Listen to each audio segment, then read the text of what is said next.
मला या सांगा, या बाबाला कसं कळणार हो कोणी मतदान केलं? म्हणजे का ईव्हीएम मध्ये गडबड करणार का? हा प्रश्न आहे ना. ह्याला कुणाला कळतं का मी कुणाला मतदान केलं? मग कसं या बाबाला कळणार? हा गुन्हा नाहीये. आणि दुसरे एक मोठे नेते ह्या सरकारमधले, काय त्यांचं नाव? रवी राणा काय बोलतात हे ऐका. लाडक्या बहिणींचे लाडके भाऊ, हे 3,000 रुपये, हे 1,500 रुपयाचे 3,000 दिले पाहिजे. हे कधी म्हणू शकतो बा, जेव्हा भर भरून त्यांना तुम्ही आशीर्वाद द्या. काय द्या? आशीर्वाद कसा द्यावा लागते?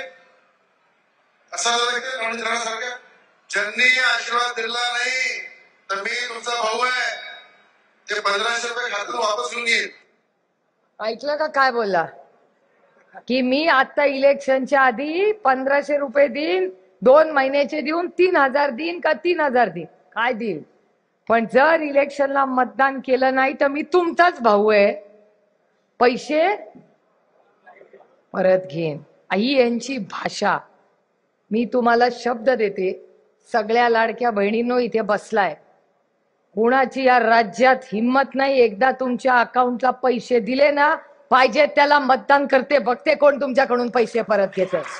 नाही चलेगा याचा. कुणाला धमक्या देत आहे? आणि दादा तुमचं नाव काय? दादा तुमचं नाव काय?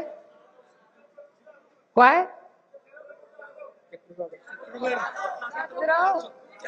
छत्रपूत जाधव. मगाशी छत्रपूत जाधव असं म्हणाले की मी कोणाला घाबरत नाही. म्हणला की नाही तसा?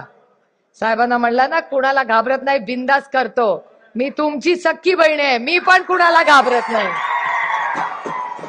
कुणाला घाबरत नाही आपण.